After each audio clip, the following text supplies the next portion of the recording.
बड़ी खबर मिल रही है। उमेश पाल हत्याकांड से जुड़ी हुई है बड़ी खबर मिल रही है।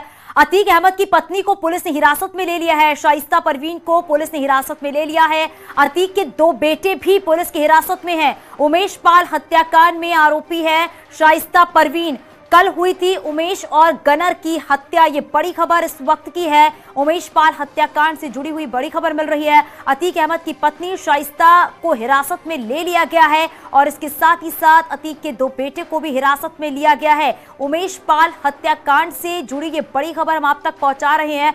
बड़ी कार्रवाई देखने को मिली है और जो नया वीडियो है वो भी सामने आ गया है, वो भी हम आपको दिखाएंगे कि उस वीडियो में किस तरीके से उमेश पाल की हत्या की गई। और साथ ही साथ अब ये भी है कि जब शाइस्ता परवीन को हिरासत में ले लिया गया है, पुलिस अब पूछताछ करेगी। मुश्किलें लगातार बढ़ती हुई नजर आ रही हैं। 2 तस्वीरें आप अपनी टीवी स्क्रीन पर देख रहे हैं। पहली तस्वीर में शाइस्ता परवीन आपको नजर आ रही है। दूसरी तस्वीर वो है जब उमेश पाल की हत्या की गई। जो हत्यारे हैं वो इन वीडियो में आप देख सकते हैं। 5 हत्यारे आपको नजर आ रहे हैं। लेकिन अब बड़ी खबर यही मिल रही है कि अतीक अहमद की पत्नी को पुलिस ने हिरासत में ले लिया है। शाइस्ता परवीन जो कि आरोपी हैं और अब पुलिस पूछताछ करेगी। तो मुश्किलें लगातार बढ़ती हुई नजर आ रही हैं और कल ही उमेश और गनर की हत्या हुई थी। ये बड़ी खबर इस वक्त की है। तो पुलिस ने हिरासत में ले लिया है। अब पुलिस आगे की कार्रवाई करेगी। शाइस्ता परवीन जो कि आरोपी हैं और कल ही उमेश पाल और साथ ही गनर की हत्या की गई थी, जिसकी तस्वीरें भी हमने आप तक पहुंचाई है। जो हत्यारे थे वो भी नजर आ रहे थे। और हमारे साथ हमारे सहयोगी राजीव हमारे साथ जुड़ गया है। राजीव, बहुत बड़ी कार्रवाई देखने को मिली है। सबसे बड़ी बात तो यह है कि अतीक की पत्नी शाइस्ता को हिरासत में ले लिया गया है। 2 बेटे उनको भी हिरासत में ले लिया गया है। आगे क्या जानकारी मिल पा रही है? देखिए, यकीनन चांदनी, जो प्रयागराज में Umesh Pal double murder case हुआ है उसमें अब तक की सबसे बड़ी खबर यही है कि अतीक अहमद की पत्नी शाइस्ता परवीन को पुलिस हिरासत में ले लिया गया है। क्योंकि जो उमेश पाल की पत्नी है जया पाल ने, उन्होंने जो आज FIR दर्ज कराई थी उसमें माफिया सरगना अतीक अहमद के साथ उनकी पत्नी शाइस्ता परवीन को भी नामजद किया था। न सिर्फ शाइस्ता परवीन बल्कि उसके भाई अशरफ और सभी अतीक अहमद के बेटों को भी नामजद FIR कराई गई थी। तो ऐसे में पुलिस ने जहां बीती रात ही अतीक अहमद के 2 बेटों को पुलिस में हिरासत में लेकर उनसे पूछताछ शुरू कर दी थी, तो वहीं अब अतीक अहमद की पत्नी शाइस्ता परवीन को भी पुलिस हिरासत में लेकर पूछताछ शुरू कर दी है कि आखिर ये घटनाक्रम जो हुआ है उसके पीछे उनकी क्या भूमिका थी। इसकी जानकारी के लिए आप देख सकते हैं कि इस वक्त मैं उसी घटना स्थल पर खड़ा हूं जहां कल इसी वक्त लगभग जो उमेश पाल है वो अपने घर पहुंचे थे। यहाँ पर हमला हुआ, पहले फायरिंग हुई, फिर बम चलाया गया और उनकी हत्या कर दी गई। साथ ही साथ उनके साथ जो गनर था उसकी भी उस हमले में मौत हो गई। आप देख सकते हैं क्योंकि अब से कुछ देर बाद पोस्टमार्टम के बाद उमेश पाल का जो शव है वो यहाँ पर पहुंचने वाला है, जिसके मद्देनजर यहाँ पर भारी संख्या में पुलिस फोर्स की तैनाती की गई है। इसको छावनी परिसर में तब्दील कर दिया गया है ताकि कोई भी विरोध न हो या फिर किसी भी तरह की कोई अप्रिय घटना न हो। आप देख सकते हैं कि जो प्रयागराज पुलिस के आला अधिकारी हैं वो भी लगातार यहाँ मौके पर मौजूद हैं। अब पुलिस के सामने सबसे बड़ा टास्क यही है कि वो शांतिपूर्ण ढंग से यहाँ पर अंतिम संस्कार को संपन्न कराएं और उसके बाद दूसरी ओर जैसा कि आपने देखा कि आज सदन में खुद उत्तर प्रदेश के मुख्यमंत्री योगी आदित्यनाथ ने प्रयागराज कांड को लेकर जनता को आश्वस्त किया है कि इस मामले में कड़ी से कड़ी कार्रवाई की जाएगी और अतीक अहमद जैसे माफियाओं को मिट्टी में मिला दिया जाएगा। उसको देखते हुए प्रयागराज पुलिस की 10 टीमों को लगाया गया है और साथ ही STF की करीब 4 से 5 टीमें भी लगातार न सिर्फ प्रयागराज बल्कि आसपास के जिलों में छापेमारी कर रही हैं और कोशिश ये कर रही हैं कि जो CCTV फुटेज में जिन शूटरों की शिनाख्त अब तक हो सकी है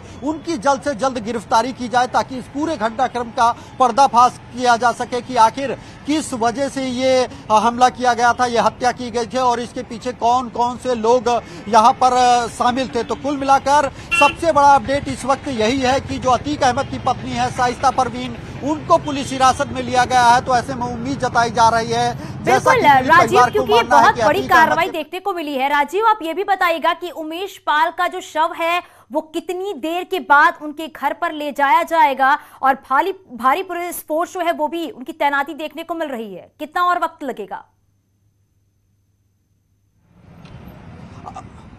देखिए चांदनी, जो पोस्टमार्टम है वो तो करीब 2 बजे के करीब शुरू हो गया था, लेकिन उमेश पाल के शरीर में कई गोलियां लगी थी, उन्हें डिटेक्ट करने में परेशानी आ रही थी, तो दोबारा उमेश पाल के शव का जो एक्सरे कराया गया था, जिसके चलते पोस्टमार्टम में थोड़ी देरी हुई है। लेकिन अब पोस्टमार्टम पूरा हो चुका है और उम्मीद जताई जा रही है कि अब से कुछ ही देर के बाद स्वरूप रानी अस्पताल से जो उमेश पाल की बॉडी है वो यहाँ पर पहुंच जाएगी, जिसके मद्देनजर आप देख सकते हैं कि आरएएफ, पुलिस फोर्स और पीएसी के जवानों को इस इलाके में तैनात किया गया है, ताकि शांतिपूर्ण ढंग से और जो उमेश पाल है उनका अंतिम संस्कार कराया जा सके, क्योंकि ये बेहद संवेदनशील मामला है और इस हत्याकांड में एक बड़े माफिया का हाथ सामने आया है। तो पुलिस अब नहीं चाहती कि किसी भी तरह का कोई अप्रिय घटना अब हो, और उसी के चलते यहाँ पर भारी संख्या में पुलिस फोर्स की तैनाती की गई है और उम्मीद यही जताई जा रही है कि अगले 5 से 10 मिनट के अंदर उमेश पाल का शव उनके घर पर पहुंच जाएगा और फिर यहां पर अंतिम संस्कार की जो प्रक्रिया होती है उसको पूरा करके उनको अंतिम विदाई दी जाएगी। कुल मिलाकर एक और जहां पर इस कार्य को कराया जा रहा है, तो वहीं दूसरी ओर प्रयागराज पुलिस और एसटीएफ की तमाम टीमें इस हत्याकांड को अंजाम देने वालों की तलाश में नजर भी आ रहा है कि प्रयागराज की पुलिस जो है वो ग्राउंड जीरो पर मौजूद है, लगातार सर्च ऑपरेशन भी चलाया जा रहा है। राजीव, जरा आप ये भी बताइएगा, क्योंकि जो सीसीटीवी फुटेज सामने आया है उसमें 5 हत्यारे नजर आ रहे हैं, उनको ढूंढने के लिए, उनको सर्च करने के लिए किस तरीके से पुलिस अपना काम कर रही है?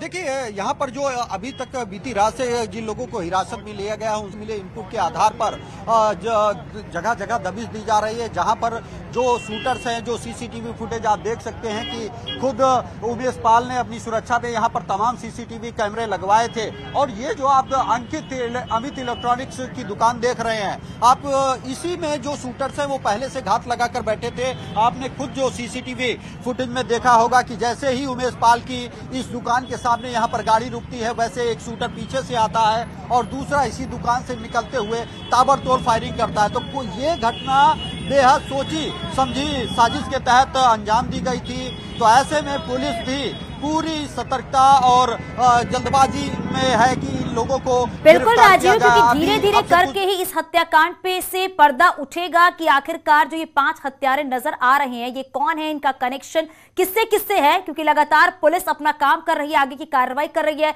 लेकिन अब ये भी है कि शाइस्ता परवीन से भी अब लगातार पूछताछ की जाएगी, जो 2 बेटे हैं अतीक अहमद के, उनसे भी पूछताछ की जाएगी। राजीव, आप नजर बनाए रखिएगा। बहुत शुक्रिया इस पूरी जानकारी के लिए।